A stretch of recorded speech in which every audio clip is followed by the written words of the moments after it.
Salut les amis, c'est Mélik, j'espère que vous allez bien, que vous passez une bonne journée, une bonne soirée.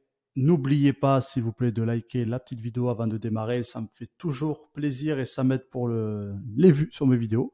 Et si vous souhaitez vous lancer sur SEMrush, n'oubliez pas, comme d'habitude, il y a mon lien d'affilié dans la description.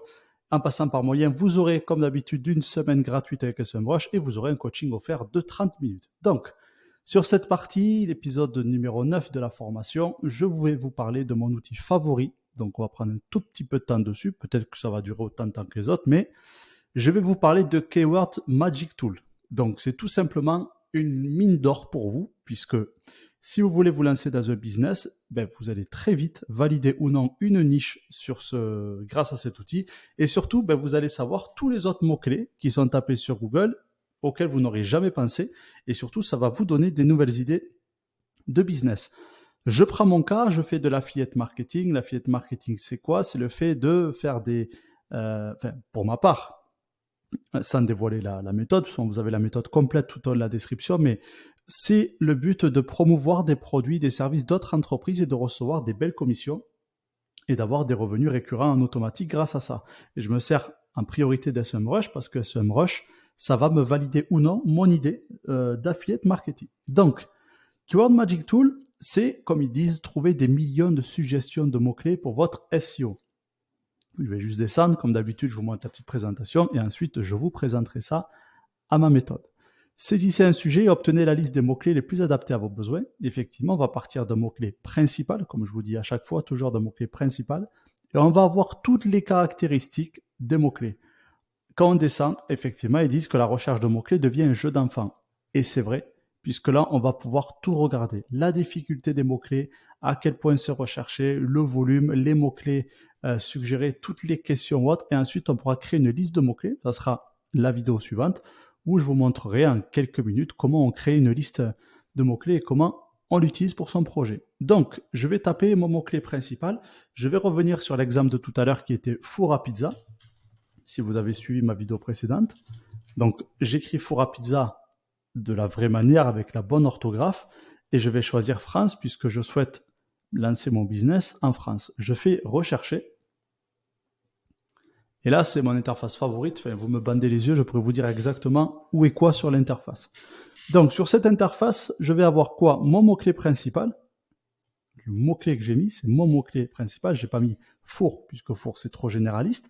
Mais four à pizza, ça reste généraliste, mais dans la niche du four à pizza. Donc, ça me convient. Ensuite, ce que je vais faire, c'est que je vais regarder juste en bas. En bas, vous voyez, donc on est bien en France, la devise euro. Bon, ça, c'est surtout pour le coût par clic. Mais j'ai un ensemble de filtres. On va tout détailler. Là, la première chose, vous voyez, c'est tous. C'est-à-dire, c'est la liste de mots-clés en général. Si je fais question, vous allez voir la liste de mots-clés dans le centre va changer et ça va m'afficher que des questions que les internautes tapent sur Google. Toutes les questions que vous voyez, c'est des questions que les internautes ont tapées. Et ensuite, on analysera les stats juste après. Je vais revenir sur tous. Et là, pour ceux qui font déjà de la pub sur Google, vous avez un choix. Donc là, vous avez requête large. Comme ils disent, c'est toute variante de votre mot-clé ou expression clé, quel qu'en soit l'ordre. Donc ça me met vraiment tous les mots-clés requête large. Et regardez bien, là, je n'ai 5405. Si je vais sur expression exacte, là, je suis pareil à 5135, mais regardez, là, ça me dit bien expression ou mot-clé exact dans différents ordres. Donc, j'ai toujours four à pizza, mais ça peut être, vous voyez là, le four à pizza, mais j'ai toujours four à pizza dans mon mot-clé, tout le temps. Par contre, la requête large peut me générer d'autres mots-clés. Je reviens juste dessus rapidement. Ça va pouvoir me générer d'autres mots-clés. Après, vous allez voir, il faudra juste vérifier. Vous regardez dans la liste parce qu'il y en a énormément. Vous voyez, il y a 55 pages de mots-clés et c'est trié par volume. Donc, automatiquement, ça m'affiche d'abord les mots-clés avec four à pizza. Si je vais sur mots-clés exact, j'en ai 4318. Là, ça me met vraiment le mot-clé exact et eux, ils définissent ça comme expression ou mot-clé exact dans l'ordre indiqué. Donc, ça me met d'abord four à pizza et après, ça me met autre chose. Et ensuite, j'ai mot-clé associé.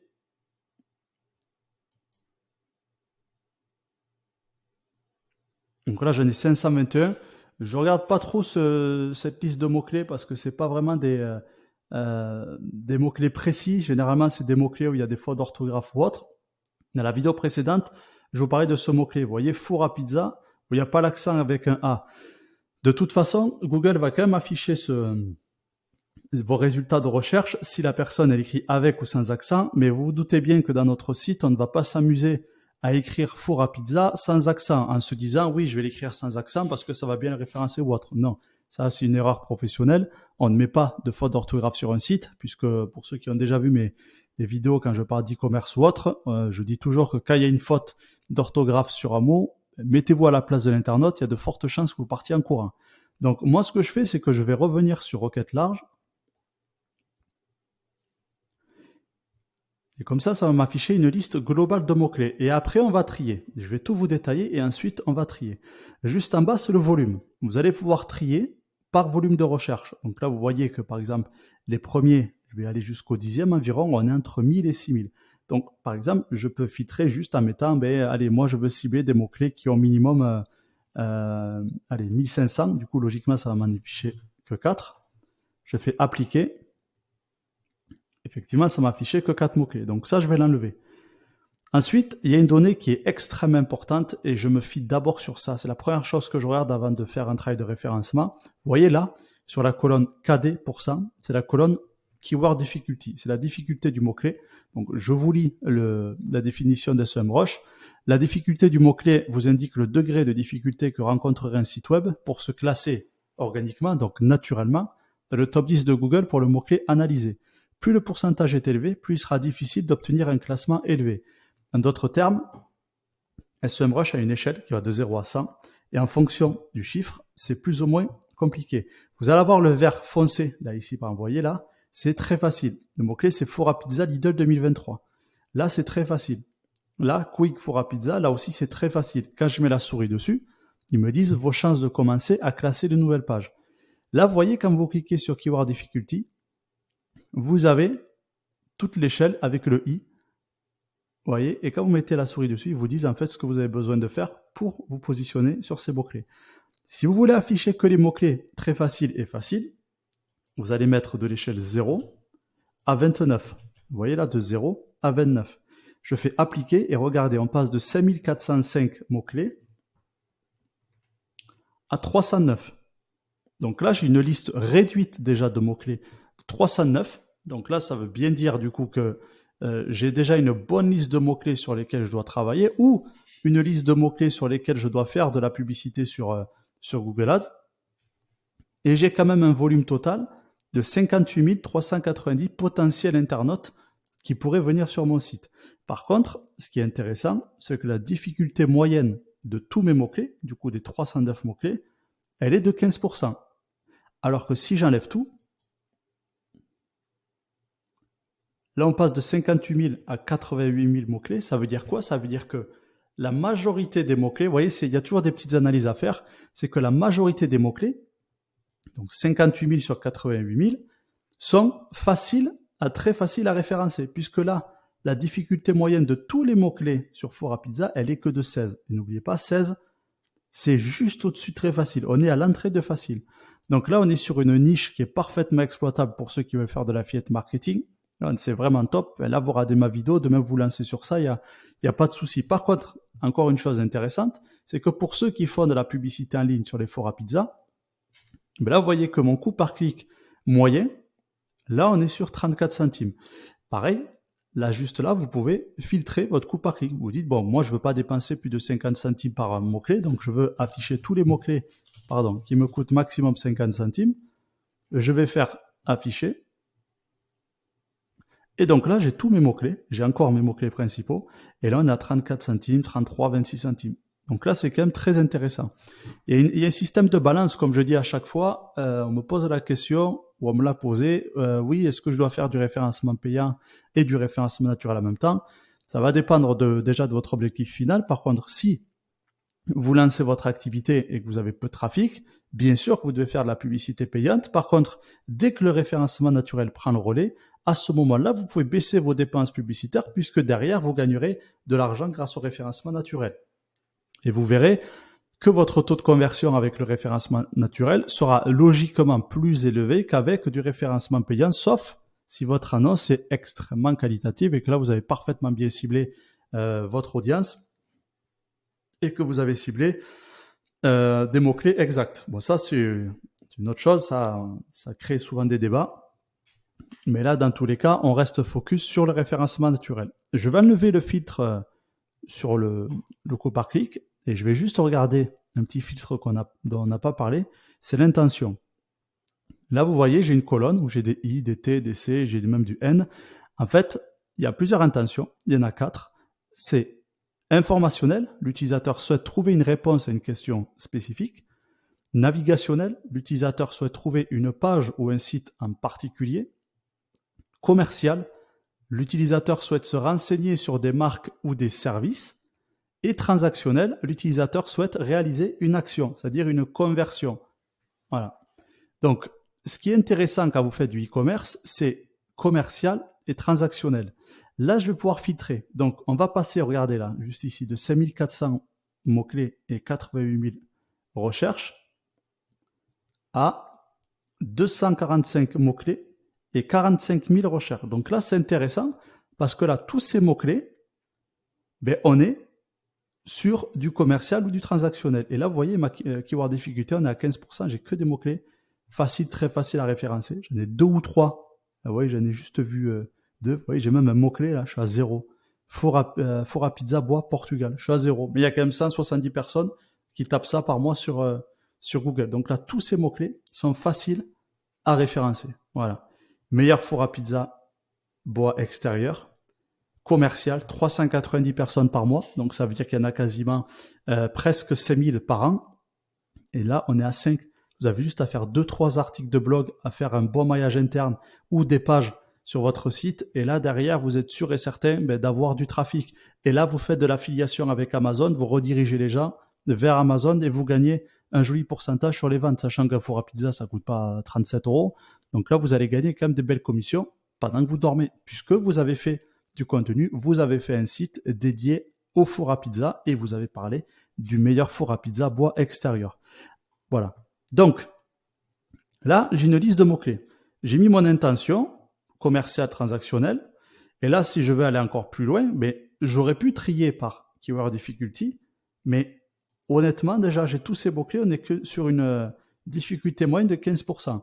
J'aurais pu filtrer par volume. Par exemple, si j'avais des mots-clés qui étaient tapés, par exemple, 400 000 fois par mois et j'avais une difficulté qui était très complexe, là, peut-être que j'aurais pas travaillé sur ces mots-clés en priorité. J'aurais fait un système de château de cartes où je commence d'abord tout en bas, c'est les mots-clés faciles à référencer. Ensuite, je vais attaquer les mots-clés un peu plus complexes et ensuite, je vais terminer par les mots-clés complexes à référencer. Là, c'est le CPC dont je vous ai parlé. Et par contre, là, il y a une colonne qui est intéressante, c'est la concurrence. La densité de la concurrence, c'est le degré de compétition entre les annonceurs pour placer une enchère sur un mot-clé donné dans leur campagne PPC. Pay-per-click, c'est payant. La densité de la concurrence s'affiche sur une échelle de 0 à 1. 1 représente la plus grande difficulté de classement. En fait, plus on s'approche de 1, plus ce mot-clé est très concurrentiel sur les annonces Google, tout simplement. Mais tout ça, je ne vais pas forcément parler puisque moi, ce qui m'intéresse, c'est le référencement naturel. Et le fait que ça soit très concurrentiel sur Google Ads, ça m'importe peu, puisque moi, le but, c'est de travailler en référencement naturel, donc payer 0 € en dépenses publicitaires. Là, ici, je peux inclure des mots-clés. Par exemple, si vous connaissez une marque bien spécifique de four à bois ou autre, ou sinon, je peux juste intégrer ça. Je le mets entre crochets pour que ça soit vraiment ce mot-clé-là. Si je fais appliquer, là, ça va me mettre directement tous les mots-clés où à l'intérieur, il y a le mot bois. Je l'ai mis entre crochets pour que ça soit ce mot-clé exact. Je travaille jamais en requête large sur des mots-clés ou autre, enfin, sur l'inclusion de mots-clés. Je préfère travailler sur des mots-clés spécifiques. Comme ça, je sais qu'au final, tous les mots-clés qui vont s'afficher vont inclure le mot que je veux uniquement. Et là, vous voyez, j'ai 40 mots-clés avec un volume total de 7610 recherches par mois. Donc là, j'arrive quasiment au fond de l'entonnoir, puisqu'au début, je crois qu'on était à presque 5000.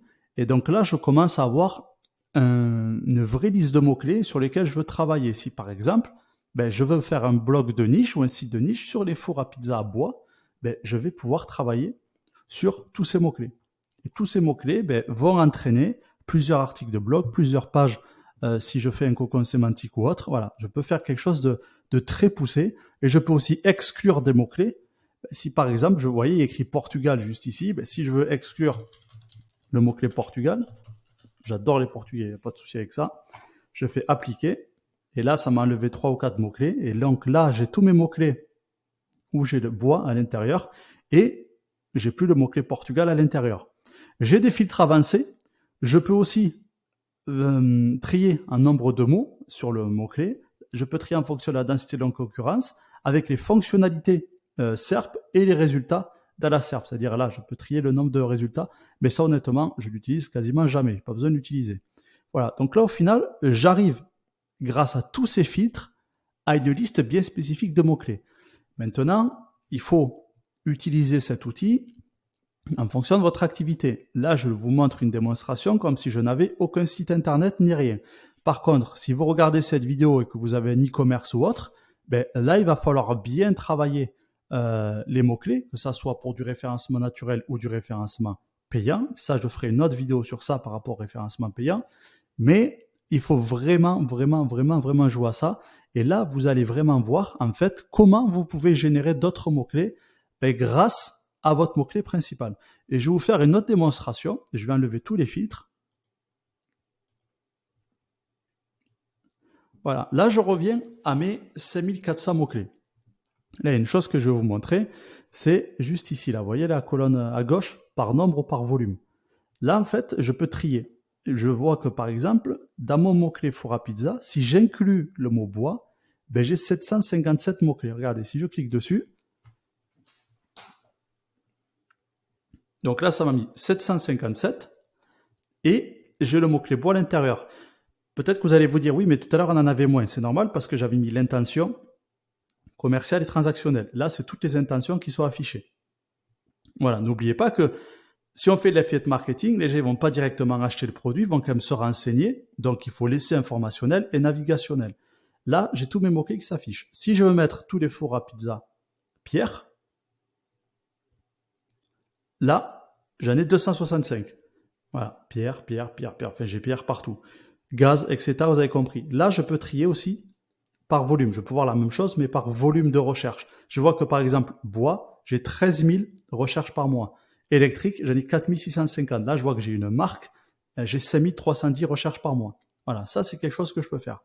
Donc, maintenant, ce que je vais vous montrer, c'est analyser un mot-clé bien précisément qui va me générer d'autres mots-clés aussi. Vous voyez, j'ai tapé four à pizza.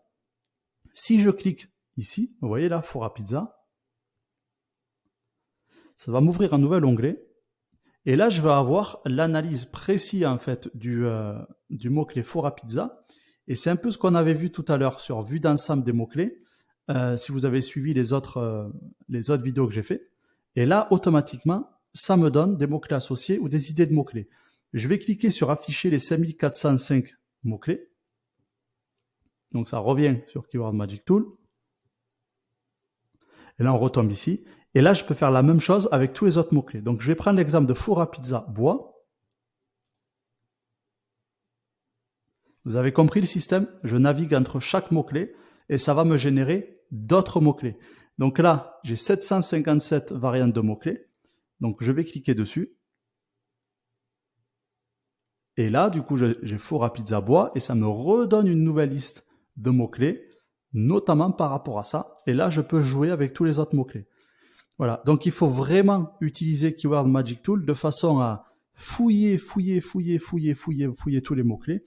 Et là, ce qu'on va faire, c'est que dans l'autre vidéo, je vais vous montrer comment on crée une liste de mots-clés qui va vous servir à votre projet et surtout comment vous allez l'utiliser pour vos campagnes publicitaires sur Google Ads ou autre. Donc là, je vous ai expliqué Keyword Magic Tool et là, dans l'épisode suivant, je vais vous montrer comment utiliser Keyword Magic Tool et comment on utilise Keyword Manager, puisque c'est des outils qui travaillent ensemble pour créer des vraies listes de mots-clés. Je vous souhaite une bonne journée, une bonne soirée et n'oubliez pas un petit like sur la vidéo, ça fait toujours plaisir. À bientôt, ciao ciao.